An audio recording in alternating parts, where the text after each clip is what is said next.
Je naviguais sur Internet quand je suis tombée sur une vidéo qui a immédiatement capté mon attention. Mon rêve, mettre les bonjas.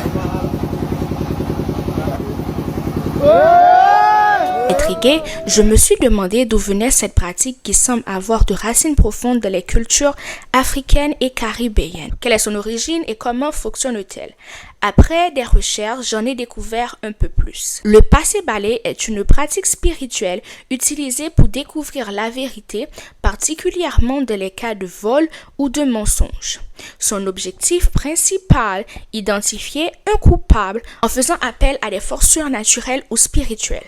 C'est une forme de justice traditionnelle enracinée dans les cultures africaines et caribéennes, où la spiritualité joue un rôle central dans la résolution des conflits. Comment cette pratique se déroule? Cela dépendra du lieu.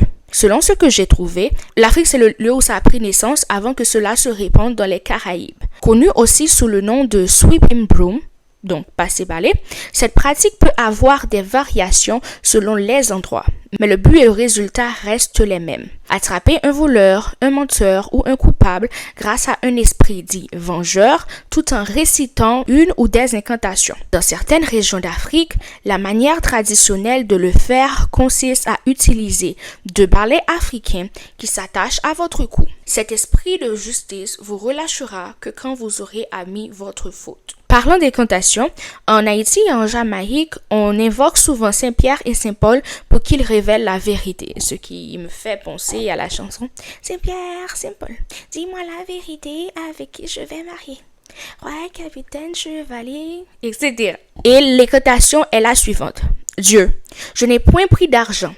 Par Saint-Pierre et Saint-Paul, sur ma vie et le Dieu vivant, je n'ai point pris d'argent. Dans certaines régions d'Afrique, les suspects doivent dire, et ici je paraphrase, si c'est moi qui ai pris, par exemple, l'argent, retiens-moi. Si ce n'est pas moi, lâche-moi. Et dans d'autres régions, ils ont leur propre prière ou demandent aux saints ou aux esprits de dévoiler la vérité. Pour moi, cela sonne un peu comme du syncrétisme. En Haïti, le passé-balai se pratique de différentes manières, l'une d'elles étant l'utilisation d'un balai en paille. On commence par tenir le balai en paille en énonçant différents noms des suspects. Si le balai bouge ou tombe lorsque le nom du coupable est prononcé, cela signifie que la personne est coupable. Si le balai par contre reste immobile, cela indique que le suspect est innocent. Ou encore, ils utilisent une chaise en paille et des feuilles de laurier.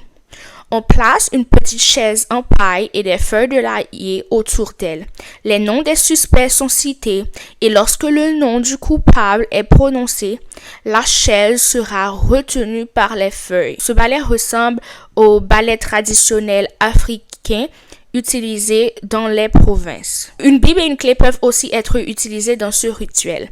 Lorsque le nom du coupable est cité, la clé tournera sur la Bible et ce mouvement est un signe que la personne est coupable. Il y a aussi la feuille autour du cou. Des feuilles sont placées autour du cou de la personne accusée. Si la personne tente de s'échapper ou de bouger, mais que les feuilles restent fixes, cela peut être preuve ou être interprété comme un signe de culpabilité. Il y a aussi le passage à travers des feuilles, où la personne accusée doit passer à travers des feuilles disposées de manière spécifique. Si la personne reste coincée ou ne parvient pas à passer sans obstruction, cela signifie qu'elle est coupable. Au Congo, la pratique inclut une petite chaise et des herbes. Parfois, les accusés doivent passer à travers des branches. En Afrique de l'Ouest, après avoir cité des incantations ou paroles clés, les accusés passent à travers des branches comme ils le feraient à travers un détecteur. Sinon, un balai est aussi utilisé. En Amérique, on retrouve l'expression « balle don't lie ».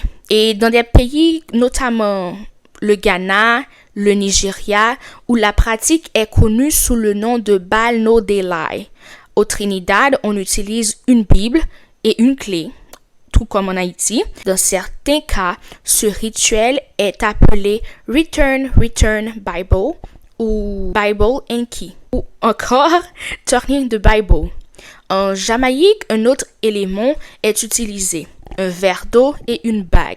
Il existe même un village où ils utilisent, étrangement, un œuf. Et si cet œuf réagit à la mention de votre nom, vous êtes coupable. Une question que je me pose, c'est si cette pratique donne des résultats, que font-ils des coupables? Se font-ils justice eux-mêmes ou laissent-ils la police intervenir? Malheureusement pour vous, et sans jugement de ma part, il n'y aura pas de démonstration ici. Pourquoi? Parce que ce rituel ne fait pas partie de mes convictions. Et en plus, qu'est-ce que je vais dénoncer? Mais aussi parce qu'il nécessite une foi profonde dans ces pratiques et une connaissance précise des gestes et incantations. Alors, on se demande, est-ce réel? Est-ce que cela fonctionne vraiment? Les croyances et la spiritualité sont des sujets sensibles. Tout va dépendre de votre perspective. Cependant, certaines études psychologiques montrent que les coupables inconsciemment peuvent se trahir eux-mêmes à travers leur langage corporel, leur stress ou leurs hésitations. Que ce soit par la foi, la tradition ou même la psychologie, le passé balai reste une porte vers notre passé et un reflet de nos croyances. Pour conclure, même si vous n'adhérez pas à certaines pratiques d'un point de vue moral ou religieux, il est essentiel de comprendre ce qui fait notre identité. Ces traditions, même méconnues, rappellent l'importance de notre histoire et de notre patrimoine. Qu'en pensez-vous? Avez-vous déjà entendu parler du passé balai? L'avez-vous déjà pratiqué? Croyez-vous que ces pratiques soient efficaces ou c'est seulement des mythes, de la fiction ou un travail psychologique? Comme vous le savez, la nature ne peut pas rester vide. Elle doit se remplir de toute énergie dont elle est nourrie. N'oubliez pas d'explorer votre culture, partagez vos connaissances et gardons vivante l'histoire de nos ancêtres. Ne laissons pas notre culture, notre histoire mourir. Et si vous avez plus d'informations, n'hésitez pas à les partager dans les commentaires. Merci. Benivale y gracias a Gotibé.